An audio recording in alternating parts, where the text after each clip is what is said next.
அஸ்வின்ஸ் இனிப்பு காரம் பேக்கரி மற்றும் சைவ உணவகம். ராஜா, சட்டமன்றத்தில் என்னென்ன கேள்விகள் முன்வைக்கப்பட்டு வருகிறது? முதலமைச்சருடைய பதில் என்ன? எதிர்க்கட்சிகளுடைய கேள்வி என்ன? தமிழக சட்டப்பேரவையில் தற்பொழுது இந்த ஆளுநர் உரை மீதான நன்றி தெரிவிக்கும் தீர்மானத்தில் அதிமுக உறுப்பினர் திரு தங்கமணி பேசி வருகிறார். அப்பொழுது இந்த அரசு ஊழியர்கள் பிரச்சனை தொடர்பாக, இந்த உறுதியளிக்கப்பட்ட பென்ஷன் திட்டம் தொடர்பாக சில கேள்விகளை எழுப்பினார். அதே போல அப்பொழுதும் எதிர்க்கட்சி தலைவர் திரு எடப்பாடி பழனிசாமி அனைத்து கோரிக்கைகளையும் நீங்க நிறைவேற்றவில்லை, அதாவது அதாவது பழைய ஓய்வூதிய திட்டத்தை நிறைவேற்றவில்லை, தேர்தல் வாக்குறுதியில் அதை சொல்லிவிட்டு புதிய உறுதியளிக்கப்பட்ட ஓய்வூதிய திட்டத்தை அறிவித்துள்ளார்கள் என்று அவர் அதை சுட்டிக்காட்டினார். மேலும் ஒரு சில சங்கங்களை மட்டும்தான் உங்களுக்கு இனிப்பு ஊட்டி அவர்களை கொண்டாடின முதலமைச்சருக்கு நன்றி தெரிவித்தனர். ஆனால் அனைத்து சங்கங்களும் பங்கேற்கவில்லை, இதில் கலந்து கொள்ளவில்லை. சங்கங்கள் அதிருப்தியில் இருப்பதாக எதிர்க்கட்சி தலைவர் திரு எடப்பாடி பழனிசாமி சட்டப்பேரவையில் குற்றம் சாட்டினார். அரசு ஊழியர்கள் இதை ஏற்றுக்கொள்ளவில்லை என்று தெரிவித்தார். அப்பொழுது பதிலளித்த முதலமைச்சர் திரு மு க ஸ்டாலின், அரசு ஊழியர்கள் போராட்டத்தை அக்கறையோடு நாங்கள் இதில் நாங்கள் கவனமாக கையிட்டோம். 23 ஆண்டு கால பிரச்சனைக்கு நாங்கள் தற்பொழுது தீர்வு கண்டுள்ளோம் என்று முதலமைச்சர் திரு மு க ஸ்டாலின் தெரிவித்தார். அப்ப மீண்டும் எதிர்க்கட்சி தலைவர் ஏன் பழைய ஓய்வூதிய திட்டத்தை செயல்படுத்தவில்லை என்று மீண்டும் அதே பிரச்சனையை அவர் வலியுறுத்தினார்.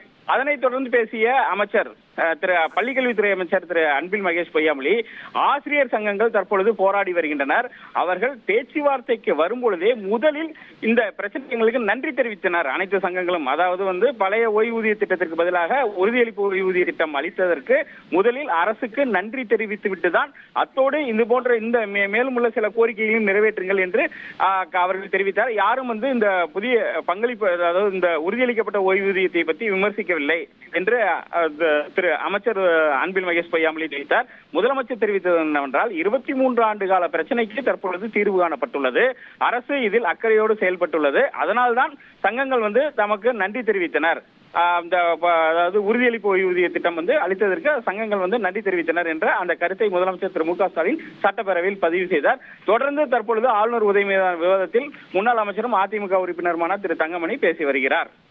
ராஜா, இப்போ ஆசிரியர்களுடைய போராட்டம் தொடர்பாக பேச்சுவார்த்தை நடந்தது அப்படின்லாம் அமைச்சர் திரு அன்பில் மகேஷ் சொன்னார். முதலமைச்சர் ஆசிரியர்களுடைய போராட்டம் பற்றி ஏதாவது சொன்னாரா? விவரங்கள். அதாவது இந்த விவாதத்துல எதிர்க்கட்சி தலைவர் பேசும்பொழுது முதல்ல அரசு ஊழியர்களுடைய பங்களிப்பு இல்லாமல் பழைய ஓய்வூதிய திட்டம் தான் செயல்படுத்த வேண்டும் என்பதுதான் அரசு ஊழியர்களின் கோரிக்கையாக உள்ளது. இதை தான் பல்வேறு சங்கங்கள் வலியுறுத்தி வருகின்றனர். மேலும் பல்வேறு சங்கங்கள், ஆசிரியர்கள் மற்றும் சத்துணவு அமைப்பாளர்கள் போராட்டத்தில் ஈடுபட்டு வருகின்றனர் என்று அவர் சுட்டிக்காட்டினார். அப்பொழுது பதிலளித்த முதலமைச்சர்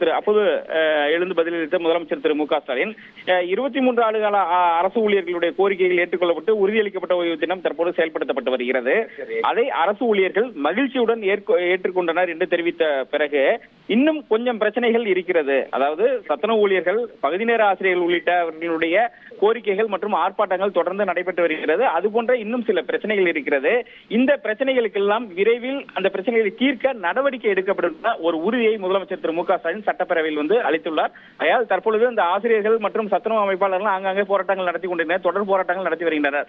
ஆகையால் அவர்கள் அந்த பிரச்சனையும் தீர்ப்பது தொடர்பாக ஒரு விரைவில் அதற்கான ஒரு தீர்வு எட்டப்படும் என முதலமைச்சர் சட்டப்பேரவையில் இதை ஒரு வாக்குறுதியாகவே கொடுத்துள்ளார். ஆகையால் இந்த பிரச்சனை எல்லாம் விரைவில் முடிவு வரும் என எதிர்பார்க்கப்படுகிறது.